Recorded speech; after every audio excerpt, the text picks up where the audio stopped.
foram agora reconhecidas por Argentina e Paraguai, né, designaram o Comando Vermelho e o PCC como terroristas, organizações terroristas. Já tinha havido uma pressão do governo dos Estados Unidos para que o Brasil fizesse isso. O Brasil não tem intenção de fazê-lo, e nós temos aqui um vídeo gravado por Sebastián Marcet, que é um dos traficantes mais procurados do mundo, reunido com lideranças do PCC, fazendo ameaças diretas a forças policiais e forças rivais, para a gente refletir se isso não demonstra a natureza terrorista dessas organizações. Esse é Sebastián Marcet.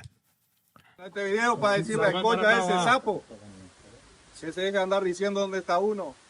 Yo puedo estar hoy acá, mañana en Paraguay, otro día en Bolivia, otro día en Colombia, donde sea, y estamos preparados para hacer guerra con el que sea. El Cocha, la policía, no me importa a nadie. Nosotros estamos siempre listos, siempre. Téngalo claro. Mejor sean amigos y no enemigos nuestros, porque no le va a ir bien.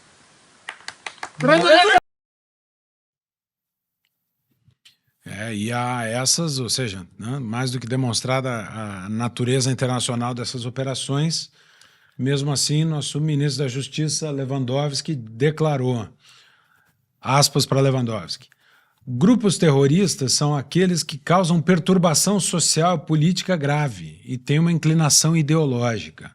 Isso não acontece com as organizações criminosas, que são relativamente fáceis de se identificar porque praticam crimes que estão capitulados no Código Penal e na legislação extravagante. Grupos terroristas são organizações de outra natureza e não temos nenhuma intenção de confundir os dois conceitos, fecha aspas, para Ricardo Lewandowski. Lobauer, é uma pressão externa aí até para que o Brasil faça um tema de casa que não fez durante décadas. Não, você fica na dúvida se não é nenhuma dúvida, né? Mas assim, o quanto que o governo federal e as suas autoridades, esses ministros, têm relação direta ou indireta com o próprio crime.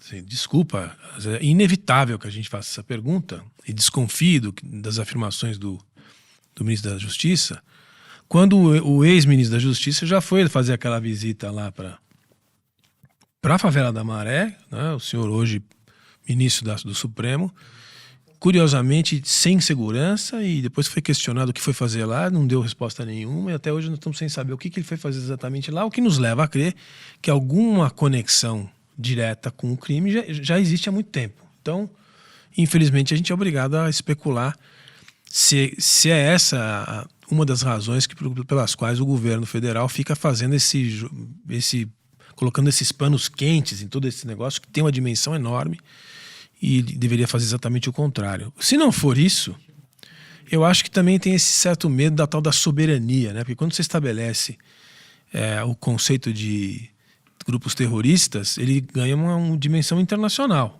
que é o que eles já são. Eu fui recentemente numa apresentação da Agência Brasileira de Inteligência, convidado pelo professor Pfeiffer, que inclusive fez o nosso curso aqui com a gente de Geopolítica no Brasil Paralelo, e é coordenador de um programa nas Universidades de São Paulo que faz a cooperação com a ABIN, e nós fomos lá assistir o desenho do quadro, inclusive antes disso tudo acontecer. E fiquei muito impressionado em ver o quanto já se sabe, em detalhe, sobre o PCC, sobre o Comando Vermelho e sobre um terceiro grupo, que é o Terceiro Comando Puro, TCP, que ocupou o espaço do PCC para o varejo da droga e da contravenção, porque o PCC já é uma organização internacional de grande dimensão.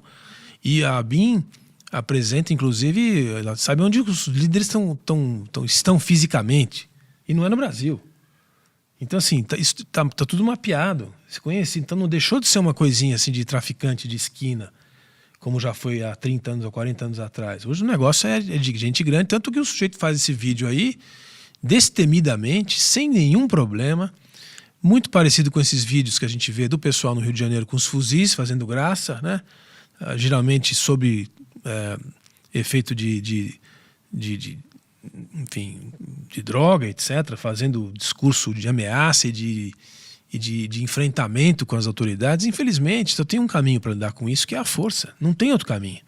O Estado tem que se impor e vai ter prejuízo aí, vai ter morte, vai ter sangue, não tem outro caminho para resolver o problema dele, para manter a sociedade protegida, para manter um ambiente civilizatório. Senão é isso daí, ó, é daí para frente. Você começa com esse tipo de ameaça e termina num ambiente de guerra civil, onde todos perdem. Então, eu fico me perguntando ainda, quando vai acabar essa divisão, Ricardo, entre a percepção que os governadores têm, a maior parte dos governadores já tem, e o governo federal.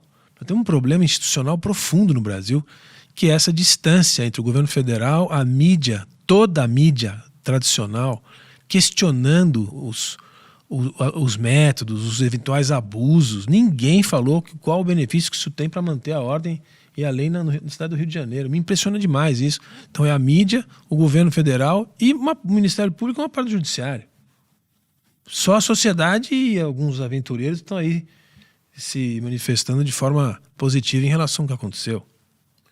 Deixa eu ouvir do Jean Turco. Jean Turco, uma eventual declaração reconhecimento dessas organizações como terroristas muda o jogo, dá mais ferramentas para o Estado brasileiro até em relações internacionais com o apoio dos Estados Unidos, por exemplo, para fazer esse enfrentamento? Olha, essa vez vou ser breve. Sim, com certeza. E eu diria que é verdade, claro que tem diferença entre terrorismo, crime organizado, com tráfico. Existe também a junção do narcoterrorismo, mas o ponto não é este. O ponto é que precisaria ser equiparado. Você considera que é diferente? Tudo bem. Equipara as penas do crime organizado, do narcotráfico e do terrorismo. Para este caso, eu trago o exemplo de uma lei muito boa, que é o famoso artigo 41 bis do Código Penal italiano, que é o pesadelo de todos os terroristas e criminosos e mafiosos italianos. Talvez a única coisa que os mafiosos italianos temem é exatamente o 41 bis. O que é o 41 bis? É chamado o cárcere duro. Veja, é um artigo do Código Penal que se refere a crime organizado, máfia, e terrorismo. Então, para esses dois tipos de crimes, existe o cárcere duro. Eles vão, primeiro prisão perpétua. Repito, bato nessa tecla o tempo inteiro. É absurdo que o Brasil seja um dos únicos países do planeta a não ter prisão perpétua.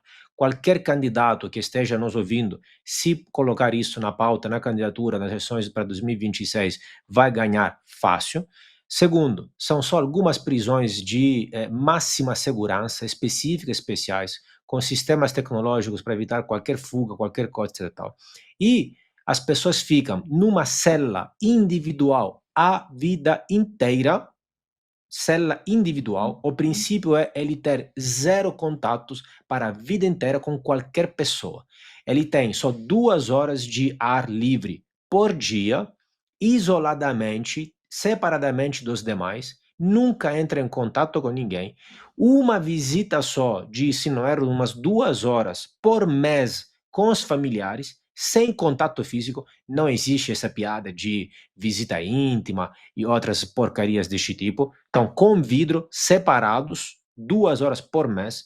Os encontros com os advogados são gravados, inclusive, tem câmera 24 horas dentro da cela individual, até para ir, para caso de toda a correspondência, todos os a comida que eventualmente recebem dos familiares, etc., é controlada previamente, até eventualmente para curas em hospitais, só em caso de extrema necessidade, de falta de alternativas, eles podem ir ao hospital. Tudo isso, então, por quê? Para evitar que ele tenha qualquer contato com as pessoas e possa, obviamente, de lá, a partir da prisão, continuar a cometer os mesmos crimes, a comandar, etc. Isso aniquila totalmente aquela pessoa, elimina ela daquele crime, de crime organizado ou terrorismo. Claro que depois nós temos aí um outro problema, né? Que obviamente quando uma pessoa é presa e fica no 41 bis, outros sobem no lugar dele e tomam o lugar dele. Claro, mas aí é a polícia que faz esse trabalho. O judiciário coloca ele na prisão perpétua,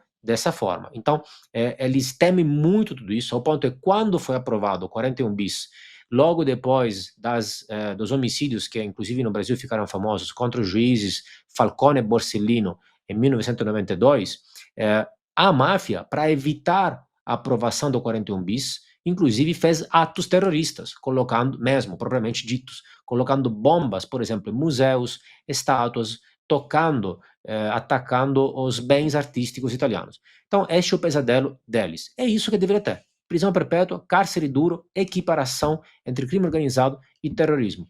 Ponto final. Ah, mas isso pode abrir brecha para uma eventual ação, para eventuais ações dos Estados Unidos no Brasil. É verdade, precisa ser dito, a direita tem que admitir isso, é verdade, não por acaso está sendo pedido pelos Estados Unidos, e sabe o que é? Que seja bem-vindo. Que se o Brasil não é capaz de fazer frente a isso, de fazer os trabalhos de casa, os deveres de casa, de retomar seu território, de varrer do mapa os terroristas, narcotraficantes, ou seja, as piores espécies que tem, então não é capaz de fazer nada. Se precisa de um babá internacional, que seja os Estados Unidos, que seja a ONU, que seja o Vaticano, que seja qualquer um, que bom que seja, venham por favor e ajudem. Não importa quem é. Se depois você fica ainda com este ranço latino, estadunidense, etc. Tal, o importante é que o terrorismo, o crime organizado, essa guerra entre facções acabe e as pessoas vivam em paz, com segurança e podendo prosperar.